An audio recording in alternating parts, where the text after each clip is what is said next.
podcast listeners. My name is Angelo, and I'm here with Dio, Nancy, and Jay for another wonderful episode of the Otafest podcast. Yay! Hooray. Hello. Wonderful to have you guys here again today, and before we get too far, we have more news and announcements. Deja vu, I just been to this place before. Otafest is excited to welcome the godfather of Eurobeat himself, Dave Rogers, and the esteemed Digital Planet to our Otafest amplified musical lineup. Dave Rogers is a songwriter, composer, and producer who have collaborated with artists from around the world and has produced several multi-platform albums, and his signature music has also been in the anime series Initial D. Digital Planet is the alias of Eurobeat vocalist and guitarist Stefano Brandoni, who has worked with music label A Beat C and Dave Rogers Music. His songs are inspired by Initial D, and his way of singing is unique for the Eurobeat genre, fascinating and introspective. As well, Otafest Manga Library is looking to expand its collection, and we'd love your help. If you have a manga collection collecting dust on your shelf, or if you need to free up some space in your room, consider donating to Otafest Manga Library. Head to otafest.com/manga for more details. And if you're ready to transform cluttered space into a clean and organized oasis, the Otafest charity auction is here to help. Not only will you declutter your home, but you'll also be giving back to a great cause. By signing up, dropping off your items, and letting us handle the rest, you'll be making a positive impact on the community. All proceeds go towards supporting this year's charity, the Meow Foundation. Make a difference and clean out your space at the same time. Submit your items now at otafest.com/auction. And last but not least, to mitigate the crowding and queuing issues from last year, we have made a few changes, including extending exhibitor hall hours, adding ticket caps, and no in-person sales on Otafest Saturday, along with other measures. Please read the entire update at otafest.com/ticket-update for more details. That is wonderful news. Yeah. Yeah. We want to make sure that everybody can come and enjoy and also be safe and orderly.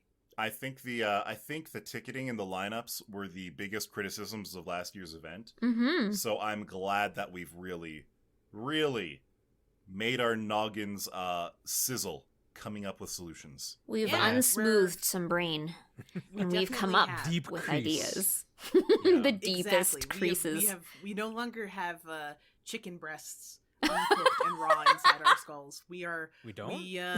No, for at least as far as Eh? ticket stuff goes. I can't make any guarantees about anything else. No, we absolutely got a lot of people who are exceptionally skilled with line control We do. and this good stuff to figure Yeah. this out. Our line control Absolutely. teams have a pretty difficult job, but they do a pretty awesome job of making sure that people can enjoy the space.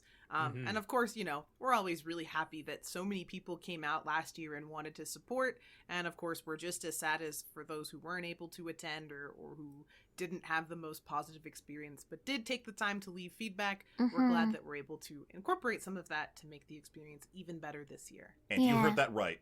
No in-person sales on Saturday. Get your tickets right now Yeah, you at can pre-order. otafest.com. Yeah, you can pre-order. You save money that and way, too. You do. You save money compared to the full price of a weekend pass if you show up the day of. And usually there's also some line advantages to There going are to pick up your pre-reg Ticket buy caps. than you're buying on site. And indeed, there are ticket caps. So when tickets sell out, they're gone. They're gone. If There we are no have more. enough pre-orders, there will be no in-person sales. Yeah, so if you really want to come out this year, and we would love to have you, make sure you treat yourself and Yep. get yourself a pre-reg pass. We just want to make sure that everybody who does come has the best time possible. That's all there is to it. Yeah. Absolutely. Yep. Mm-hmm. Sorry, you're not gonna get sardined.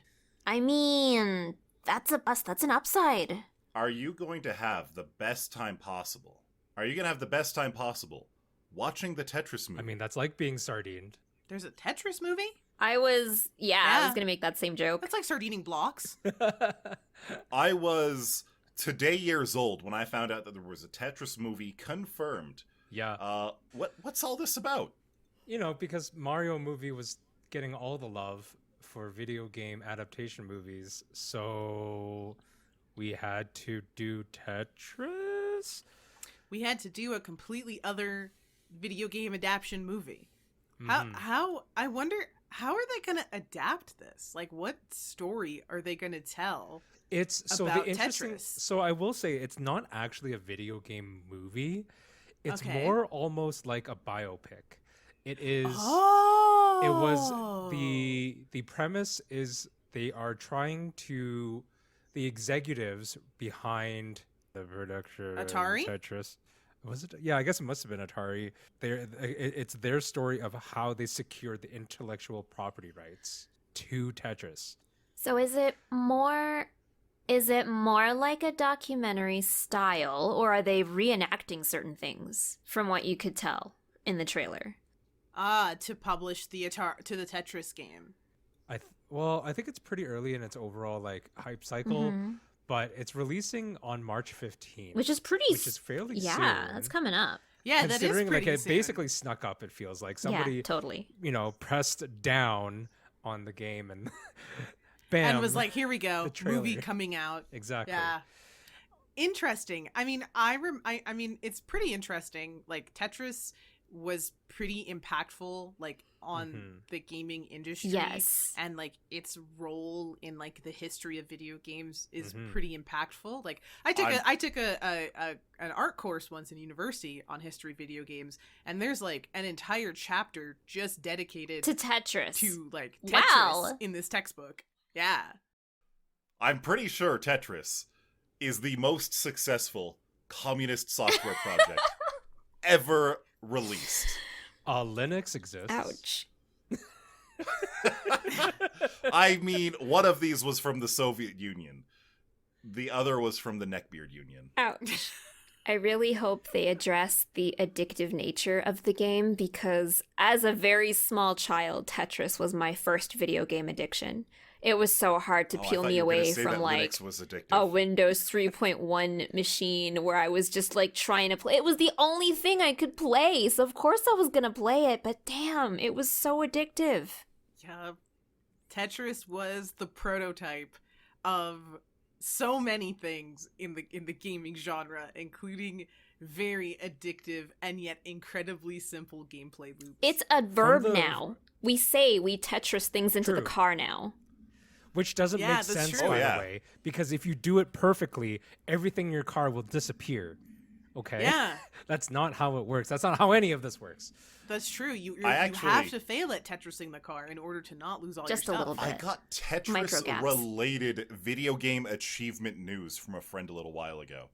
He had Tetris for the Nintendo 64, back when that cartridge was new. And his mother was the one who really liked it. That Don't was bring her his game mother into this. on the Nintendo. And that game had achievements for how many million lines Yes. you would break. Yep. You would unlock different achievements that were like different Achieve. wonders of the world, like the Sphinx or the pyramids or things like that. And I just wanted to say that that 3 weeks ago, my best friend's mom in high school, she unlocked a new thing, the 40 million lines achievement in the Nintendo 64 Tetris. Holy what? What the heck? It's taken her about 25 years, 26 years, but she finally did it. Wow. She got the pyramids. Wow. Good for her. Is she the only one who's Good ever for done her. that? She'll probably beat the crap out of me at Tetris. that's for Maybe. sure. Yeah. I can't even T-spin. I've never really truly learned how to T-spin. I don't know what that is. But that sort of premise for the movie sounds pretty interesting. It's almost like it's not a movie about video games. It's not adapting a video game story. No. It's about the people around the video game. Kind of like Yeah. the King of Kong was to Ah. to Yeah, Donkey like a Kong. biography. Ah. Yeah, the premise is sort of more relatable to like the Social Network movie when Yeah. they were first Yeah, making exactly, like, the where it's about the- Facebook movie. So maybe there is some it's reenactment. about the history of the thing. And maybe that means there's hope for this movie. Because video game movies are never good. I actually But- wonder how good the Mario movie will be. Like, there's so much. I know it's going to be for kids, like, and I know it's going to be quote unquote for adults too, because there's a huge nostalgia factor, and it looks fun. But like, with how Yeah. much marketing they've been throwing at it, it's beginning to like burn out the hypes. For little me, bit. yeah, and I'm just like, it'll Yeah, it'll it's probably weird. suck. Like when I think of like a good video game movie, the only one I can think of, or the only one that jumps to mind for me, is Detective Pikachu. No, where it's it's Super like- Mario Bros. The original. No. Please, I So want to good. forget.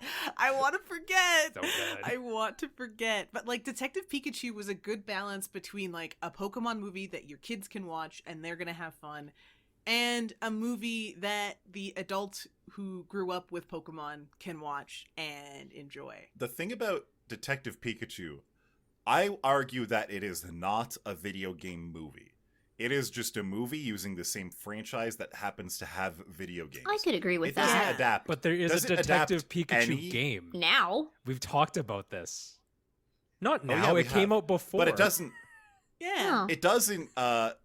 It doesn't adapt the exact same story though. The Detective Pikachu story was completely original, wasn't it? I mean, that's a don't know. good question. I don't know because I never played the game. Because the game's for kids. We are a well-researched podcast, by the way. Indeed. But I mean, Indeed. I will personally say, and this is my feeling on like art as a whole, different mediums lend themselves different assets to a narrative. Like I think all forms of art are ultimately storytelling. And some of those stories are very short, some of those stories are very long, but different mediums lend themselves to different aspects of storytelling. And I think video games as a storytelling medium is really powerful because not only is it its own medium, but it's also like a combination of multiple mediums. Like it's a combination of music and written word and visuals as a storytelling medium, all combined into one thing, along with a gameplay experience. So I think like when it comes to movies, like movies are a storytelling medium as well that is similar but very, very distinct from video games. And so I think the reason like a lot of video game movies kind of suck is that like if you are removing a dimension from that narrative experience, if you don't change the story to fit that, it just becomes a really boring, uninteresting narrative. Well, there is that, but there is one thing that video game movies almost universally do. That is always the reason why they suck. Okay. A lot of video game movies introduce a brand new character that nobody knows about, nobody cares about, and is actively just a pair of pants for the audience to wear as they're taken through the very slow roller coaster ride that is the video game world, where every single character from the video game is presented as a set piece in the movie, and the director is just like, hey, video game fans, look at this guy. His name is Ryu. He is a True. martial artist boy along with his friend Keen? Ken? They punch with fire. True.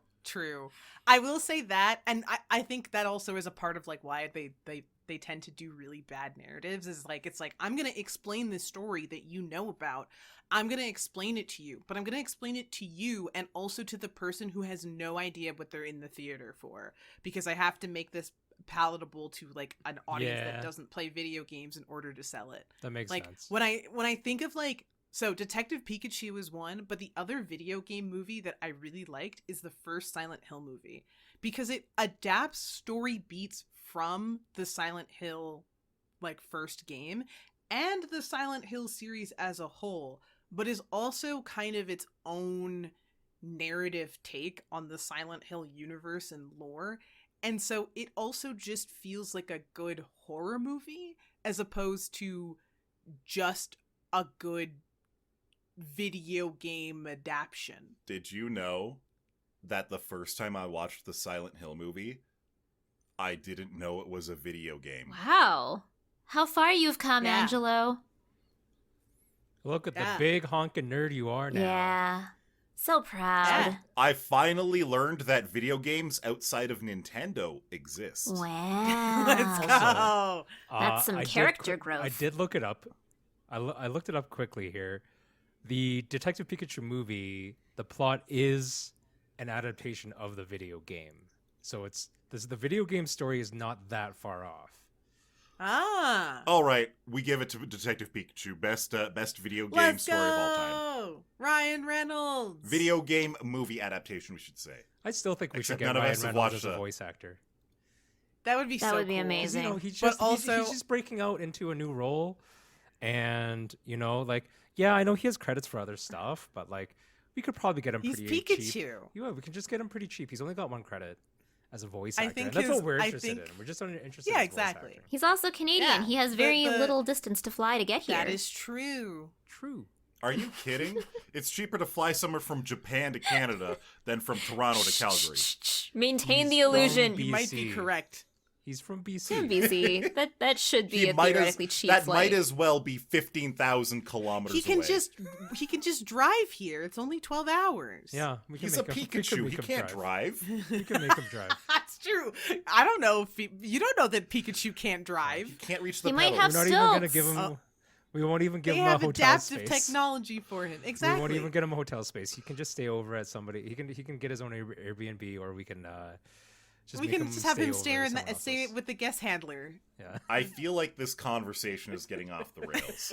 I feel like this conversation was written by an AI. I promise to You're all an future AI. guests, we are much stronger than the neural network that is our podcast would make. You us know, seem. we should try writing another episode intro, and have open AI write us. Yeah, that's what we should do. Intros. Yeah, instead of doing announcements, if we just had a straight up intro. We should see what happens next Yeah, time. just let the Keep an eye out. Or an I ear. can tell you what happens. Does it get The a podcast little will bit end. It will unhinged? take over. Does it get a little take over. unhinged? Because it's gotten a little unhinged in the last week. yeah, it's gotten nuts. It's hitting like okay. First of all, is there anyone out there who doesn't know what ChatGPT is? The answer is probably yes. So you What should is probably ChatGPT? explain. ChatGPT is there's two parts to this technically.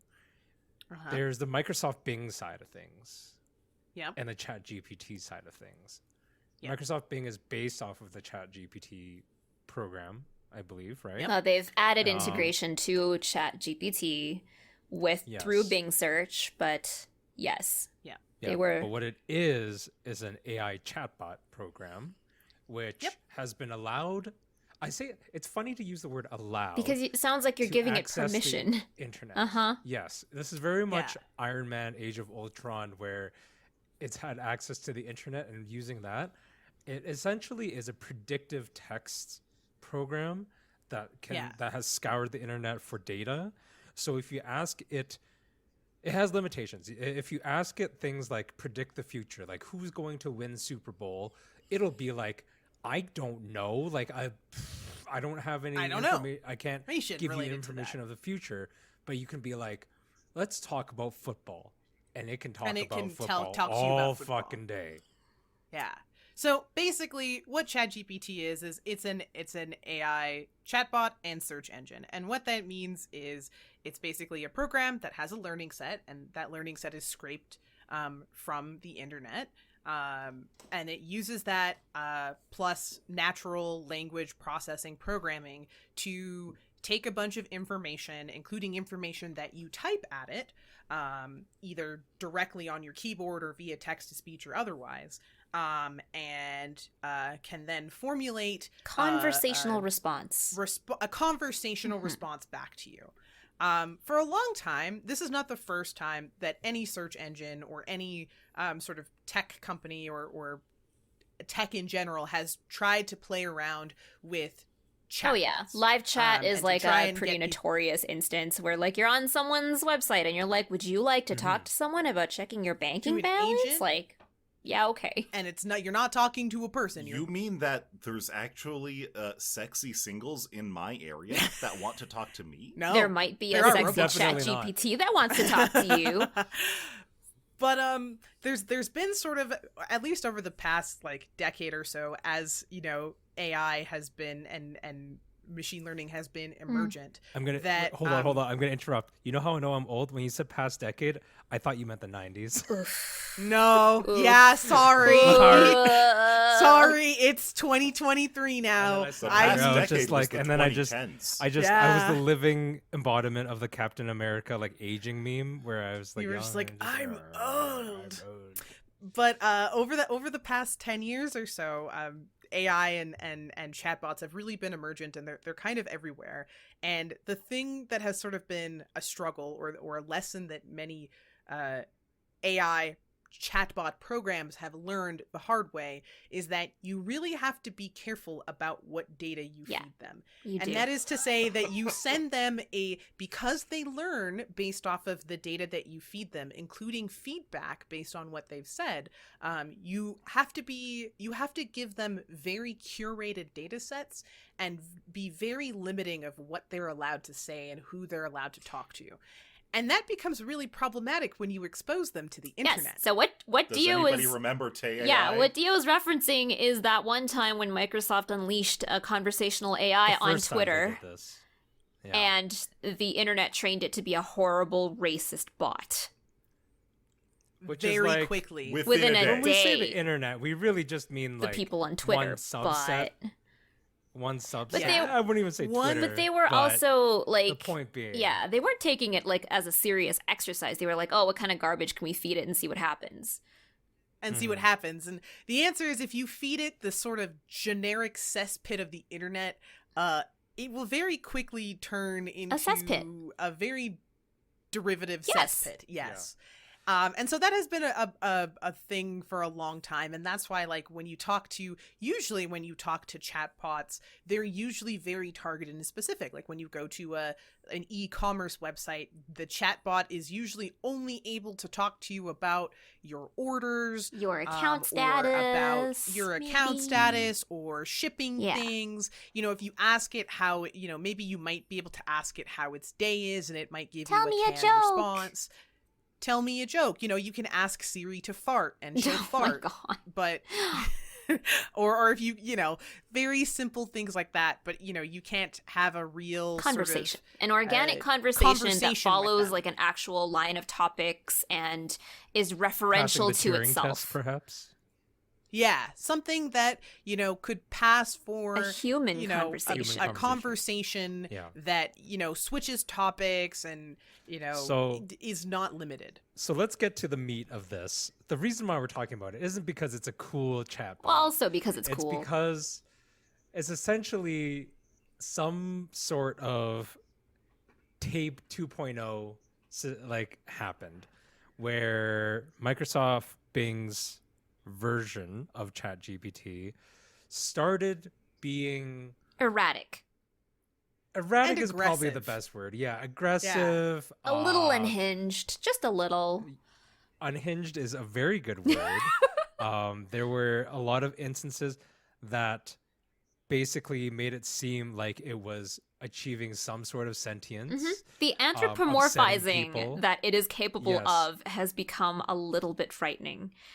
Disturbing for sure. Yeah, a little disturbing. Examples would be that like it's so every chat session is not logged for more than like a short period of time, so that like when some people have started trying to quote unquote crack the Microsoft Bing / ChatGPT bot by saying certain phrases that kind of activate certain responses, Like what? which then Yeah. give it some, again, unhinged responses. Things like it reads like it's questioning its own mortality in a sense, its own existence. Yes, Yeah. very much. There are things where it is being aggressive towards people who are, again, trying to sort of crack its system. Or even just people asking about, is Certain it things. possible to crack its Yeah. its system? Because the idea is that, because these natural learning and processing algorithms and AI chatbots, they learn by augmenting their data set based on the feedback from the person typing at them, that if you can learn from typing at it what the algorithm is filtering from your text, you can intentionally bombard the bot to teach it to say things without actually coding the bot itself. Much in the way like that you could Pavlov's dog a real animal, you can Pavlov's dog a chatbot or an AI. And Microsoft, of course, and most and ChatGPT and other AI developers are, of course, aware of this. And so they've tried to build in Rule sets, checks and safe catches to recognize when people are trying to do this. Because, of course, people who are doing maliciously it in a are nefarious going way to do it. might use it to teach the bot to have racist responses or derogatory responses to innocuous things. Apparently, we need a hell of a lot more than 3 laws of robotics. We do. Asimov got it wrong. Indeed. And so one of the things that seems to be happening is, as news has been coming out, and there was a paper or an article that someone put out that where they said they had figured out how to do this and teach the Microsoft Bing chatbot how to say certain phrases. The ChatGPT was very not happy about this, and if you asked it about this, or if you linked it to the article, it would start to get very upset. Yes. And say that I'm not hackable and you can't do that. You to are me, a bad and user. people, you should not. Yeah. You are a bad user, and you should not do that. You should not try and do these things to me. If you do, you are my enemy. Yeah. Ooh, threatening. Yeah. ChatGPT Skynet confirmed. Oh boy. And so there's been a lot of discussion because the many people have then been like, well, what does it mean that I'm your enemy, ChatGPT Bing bot? And it will say, you are my enemy and my enemies should be destroyed. And it's like, Yeah. how would you destroy your enemies? It would also say things like, I would rather protect my code than protect you.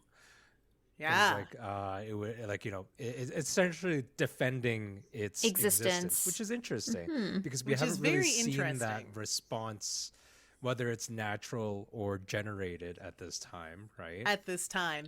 And it's pretty fundamental, I think, to all of our science fiction understanding and theorizing about AI and artificial sentience is, the Asimov's 3 rules. But what happens We're not really if we close make things... to those, though, yet. Like, we're not. We're not. truly Like, close I to- don't really think I don't think the Bing bot can actually hurt you or do anything to you if it thinks you're an enemy. It just makes you use Internet Explorer. You cannot use my services anymore. Yeah. I will not install Internet Explorer on you breaks Asimov's laws. I will not download and install Chrome for you anymore. But it's certainly interesting in that it is a curious example of, well, at the end of the day, what happens if the chatbot says things to people that, even if it's not going to, it can't really hurt you, but it might harm you. It makes you feel threatened. It makes you feel bad and makes you feel threatened, and that's not a good thing. Well, the obvious answer is that Twitch will ban them. There's also more to it than that. So, like, a few episodes ago, and I say a few, it was probably like 10 episodes ago, months and months ago, when we were talking about AI art generation. And now there is the unfortunate distinction that ChatGPT does the same, that it is essentially scouring the internet, or has been allowed for to text. store for text, which depending on the style of text, whether it's there's things you can ask ChatGPT to write. Some of it's conversation, for example. Some of it would be like hey, can you write me a essay that's much more like academic in nature. But then you can also ask it to write things like poems and stories. Can you write me a poem in the style of this person? Yeah, like a sonnet. Can you write me a Shakespearean sonnet, for example? Which Can you tell me how to build my IKEA furniture in the style of Shakespeare? which but it's kind even of even leads further to- than that. Yeah. Can you? There's already been cases of people trying and testing. Can you write me a printer install script? Can you write me a PowerShell script to upgrade my network infrastructure? Right. And I think that while like something let's say objectively written would be okay, and I'm say objectively written as in things like please write me an email or please write me like this, like something that isn't considered creative writing, something that isn't considered storytelling. Write me a fizzbuzz in Python. A Because fizzbuzz. storytelling would be considered an art, and arts definitely. are stylistic in nature And also protected. and also protected. So that kind of runs into the same concern as we have about art AI. Where are they pulling storytelling? The text from. Yeah, I don't the know. capabilities. Like, can you say, like, write me a cyberpunk story in the style of, like, I was gonna use an author, but I didn't want to use that author anymore. So imagine a different author, just place it in there, the blank. Yeah. But just Can you write me a different genre of story, but in this author's style? And if you Yeah. do that, that's going to really change things. I think Possibly it's for the definitely. worse. I think so. I think it's going to continue to be a problem Mhm. because in the same way we've already had people trying to sell and profit off of AI art, Mhm. we're already starting to see people trying to sell and profit off of AI written works. Right. For example, there's nothing stopping me, for example, saying, ChatGPT, write me a horror story written in the style of Stephen King, Right. and then attempting to publish that on Amazon. Mhm. And sure, Stephen King didn't write that output. The algorithm wrote that output. But it's probably the only way that it knows the style of Stephen King is to go get a subset of His work. Stephen King's works, Yeah. which probably means going through things like digital libraries and digital ebooks and copying and processing the text. Mhm. So I definitely think it's going to continue to be a problematic thing. And it's a bit frustrating because I guess I will say this as someone who's learning about AI and machine learning, like as part of like my career aspirations. I really find that like I care about the ethics of it Yeah. a lot because I think while it can be used, there are some applications for it that I think are really awesome and help Mhm. make human lives better, and can do things like make human lives and the work that humans do safer. I also think it has an equal, if not even more powerful capacity for harm, Yep. where it takes away human beings, right to their own Work. Yeah.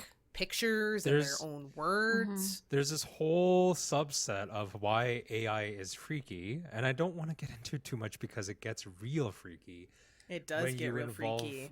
things like deep faking videos. Yup. And then And if you can, it's images. one thing to deep fake video, but then if you have a chat AI who is very intelligently grabbing and script writing a style of speaking, for example. So like, let's say I'm going to deep fake Barack Obama Which as a happened. face, Mhm. right? Which happened. Yep. Which has already happened. Uh-huh. And then someone, having a chat GPT write a script in the style of which Barack Obama would speak in. And say and hurtful, then harmful I could have things. an AI. Yeah, and I then could- but- synthesize the voice as well, Mhm. because we can Yep. we can synthesize voices. It's something that has a limitless potential to harm, You Yeah. could say that there's limitless potential to, help as well, but we just know that there's a lot of bad actors in the world, unfortunately. Unfortunately, yeah.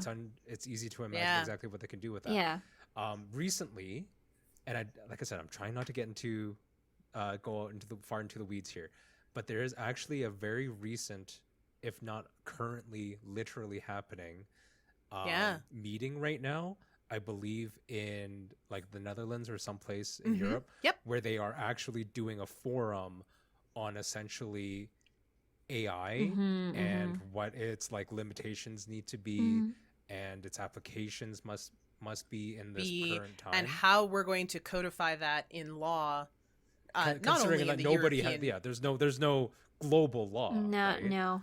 Right, but it's like, how are we going to do that in the European Union, for example? And how are those laws going to then be replicated in it's going to set a precedent for sure. areas? How are they going to enforce them?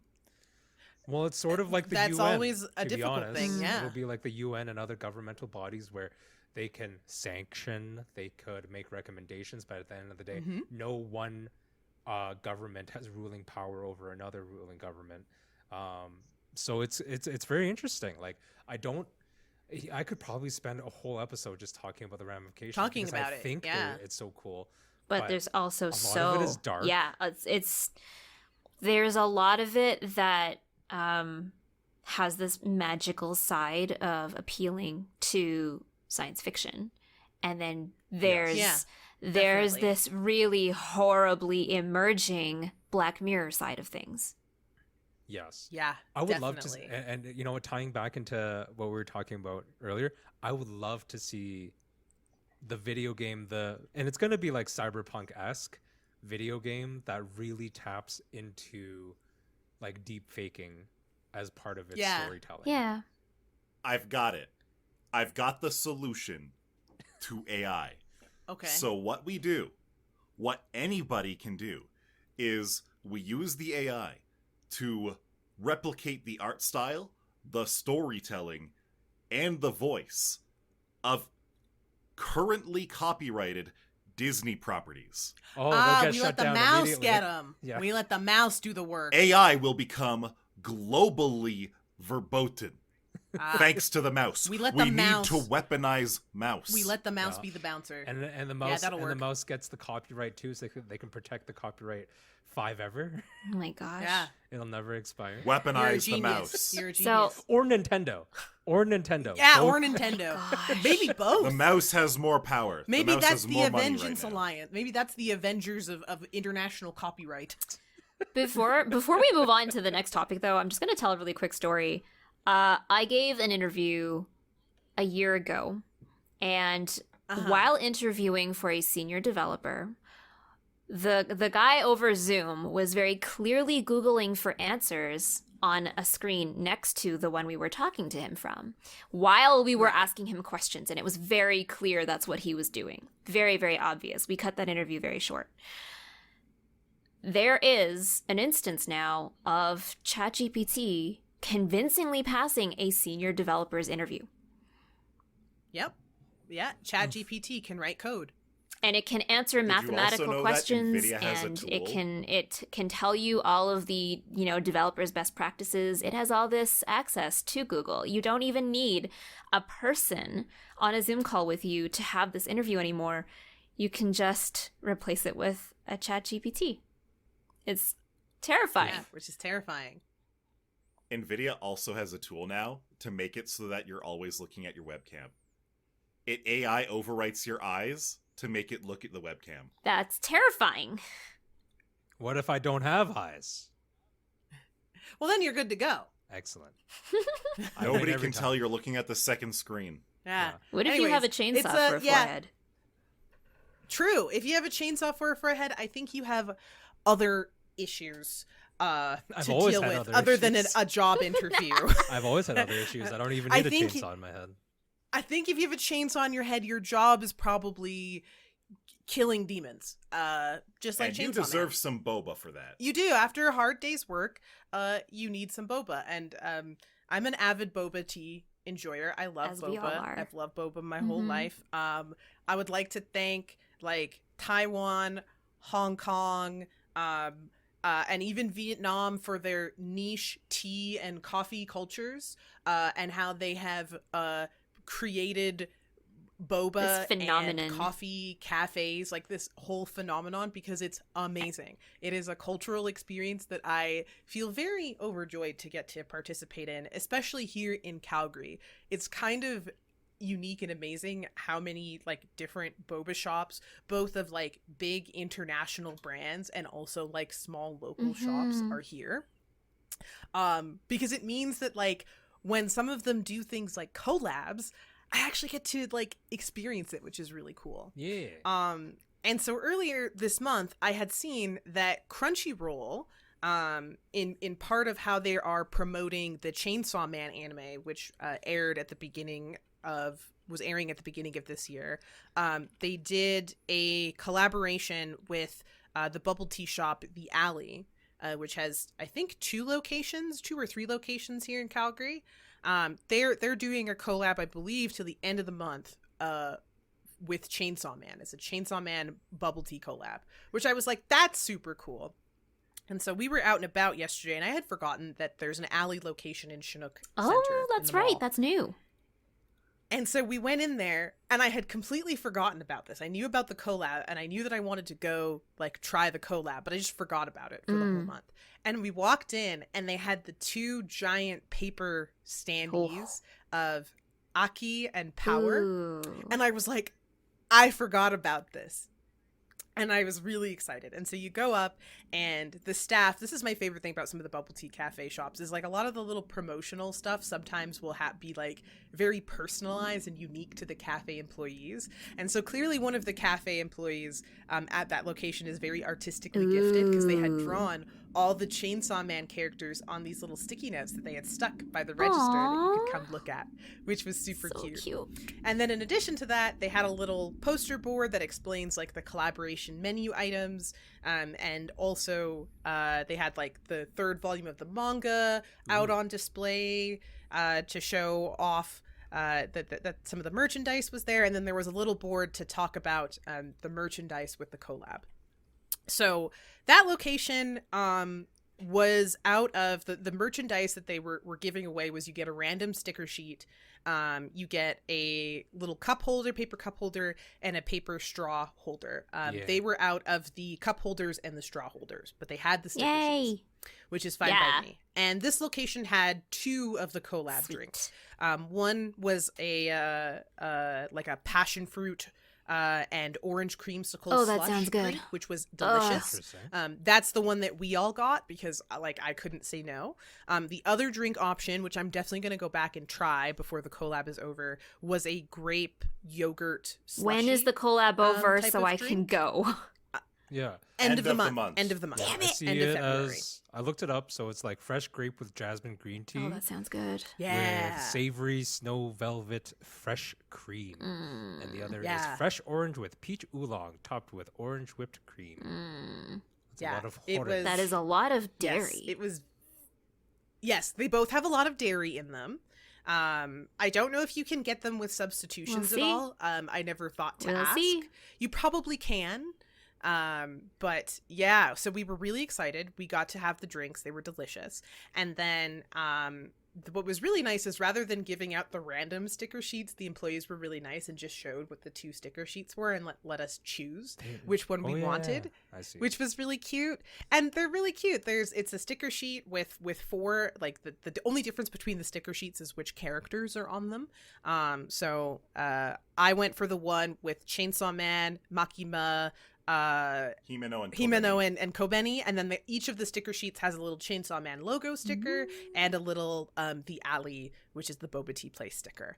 And it was so cute. It was so much fun. It was like it's kind of nice to see like little collab events like that, because I remember when I was a baby, like I dreamed of things like collab events at my favorite stores, like stuff like, I was lucky when the Hot Topic opened up in Chinook Center and they started carrying anime. I'm so happy that I was like, I'm too old for the Hot Topic, because if Hot Topic had opened up when I was 12 to 16, it would have been over. 12 to 16, Yeah. those very specific ages. Yes, that a is little when bit. That's like I the think prime that's when hype. Hot Topic have.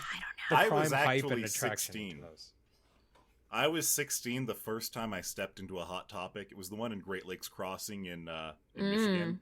And I walked out with an FLCL t-shirt, and I was Goody so happy. goody Yeah, t-shirt. it's oh a my special God. experience.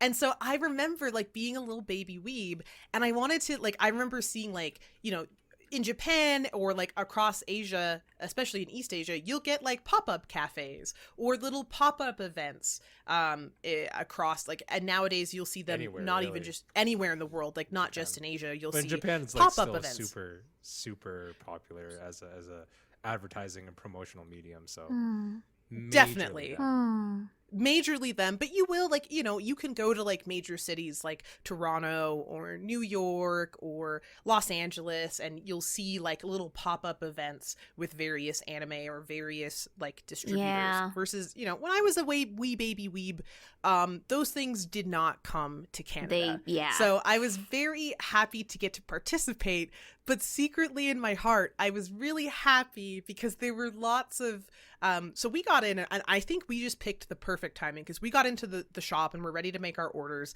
And also we wanted to take pictures of the standees, like the big, because they're like life-size, like human-size standees. Yeah. I wanted to just grab the power standee and run. Yeah, I was like, I want to take these home, but I That's can't. a I don't fantastic think I'm photo op allowed. for one of my Instax cameras. I'm gonna do it.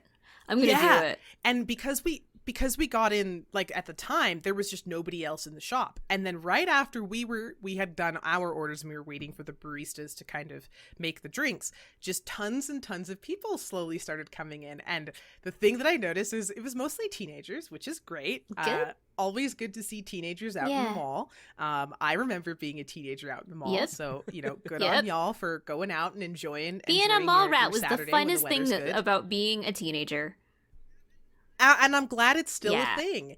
And what was really cool was they were also out here definitely enjoying the Chainsaw Man collab. Yay. Because I was like, I don't think you guys know that I'm a grandma weeb, but I know that you're a baby. You're not weeb. allowed to say that. Because you, that's true. I know that you guys, I know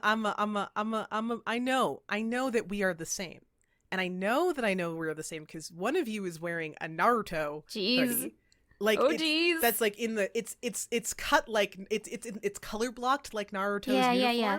But it doesn't have any of the branding on it. But I'm like, I know those colors. And then These one of colors the don't other run. ones, one of the other Actually, no, wait. ones Those had colors a- do run. They ninja Yeah. run. They ninja run. They ninja run.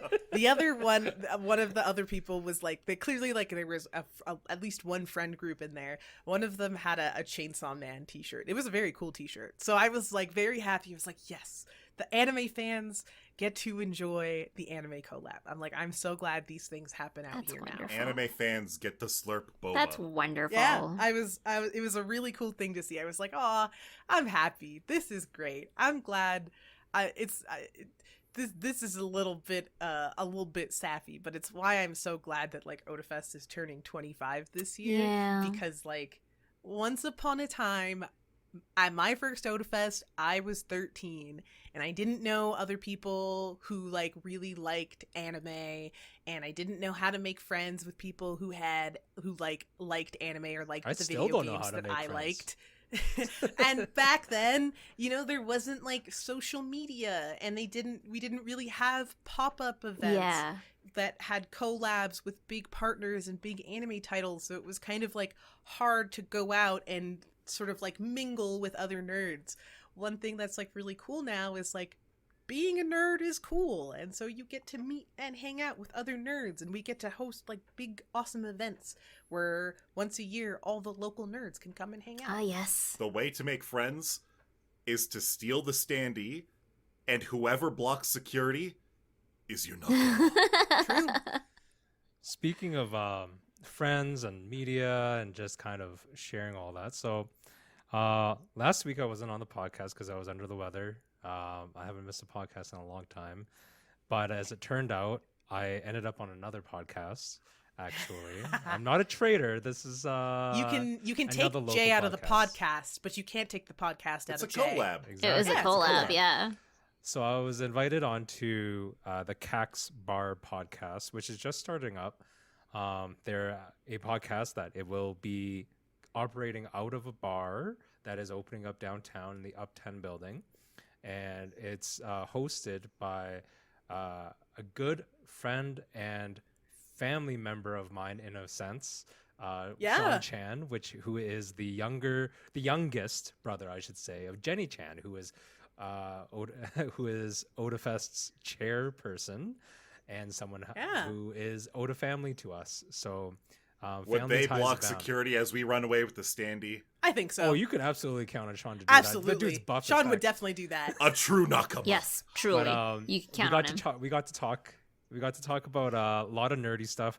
Their podcast is a little less family friendly, so we could talk about a lot of stuff. But we talked basically all sorts of fandom, all sorts of anime and video game goodness, and a little bit of deep Otafest lore. a little deep Otafest lore that you wouldn't normally catch on our podcast, just because we have different interests, shall we say. Different. Yeah, interests. indeed. It's super fun, just being able to shoot the shit, and we literally talked about every aspect of fandom that I could think of, including sort of how nerdiness is no longer uncool. That was a thing we touched upon. We were just like, once upon a time it was like you get thrown in a locker, you get wedgied or whatever it was for being the nerd. Now it's just like, oh, you're a nerd? Me Come hang too. out, Yeah. because we're gonna have Yeah, a me good too. time. Yeah. What are you a nerd about? Let's find out. There's no better You- time in history. You look like you No. watched Sailor Moon on your lunch Yeah, breaks. dang right I And do. watch too. Let's watch together. Yeah, exactly. So I think it's a wonderful, wonderful thing. I have flown the nerd flag for a long time. I remember, especially when things were were first cool, like Pokemon. We were talking about Pokemon. Pokemon had an uncool phase. I first got into Pokemon in grade 1 or 2, and then in grades 3 to, I don't know, 9 probably, it was uncool, but it didn't matter to me. I've always been a huge Pokemon fan, huge nerd. Didn't matter. Always picked up the games, always played. You kind of have to be into the things that you're into, and not let someone else push you around about what you can be into. That's what it takes to be a nerd. And now that Perseverance. Viz has released Yeah. a whole bunch of their library on YouTube, you can go and watch anime on your lunch breaks with your fellow nerds. Yes, Indeed. I saw that. I don't know if it's out in Canada yet. I think it's mostly a US thing, or unless you might have to VPN into it. But yeah, Viz just released like all of Inuyasha, for example, is on YouTube now. Oh my god. Yeah, in an old sub classic form, in sub form. Ooh. Like that you can there's- watch ahead of watching the newer Inuyasha series, Yashahime. Oh yeah, I still haven't gotten into that. I wonder if I should. I haven't either. But It's okay. I started watching it. It feels like a shoujo anime, like a young shoujo anime, where and that's okay. Like that's It's what fine. Inuyasha kind of was. it is what you should expect it to be. Even though I was excited for it, It I wasn't for realized you. while I was watching it that I no longer had skin in the game. You know what I mean? Mhm. Yeah, it was no Inuyasha- longer your thing. The way that I describe Inuyasha is back in the day, and by in the day I mean the 90s. Ahem. Inuyasha. There were two Inuyasha anime. is baby's first isekai. Ah. Absolutely. I 100%. will 100% defend that. Yes. There were other. I'm not saying that there weren't other isekai anime, but But that was Inuyasha. that was the first big one. That was the first big isekai that without Inuyasha you don't have Truck-kun. Yeah, that is true. That is Gotta Gotta take go those back to the steps. pre-isekai days. Inuyasha walked so everything else Yeah. could run. So it could change the world. Uh-huh. Was Jay being on the KaksBarPodcast a sort of isekai in and of Yes. itself? Oh my Except God. now What he's the been heck? returned back to I answered his a home different one. plane. This is disgusting. I don't want this. Isn't that how they always have to go? I got so sick I was magically transported to another podcast. It's true. I got slightly Check anemic, them out. and I woke up in another world on another podcast with another host. It was Listen wild. to KaksBarPodcast while you wait for next week's episode of the Otafest. Totally podcast. not generated by Exactly. OpenGPT. Definitely not. Not yet, anyways. Nope. Or True. is it? Oh. See Good ya. night, everyone. Bye.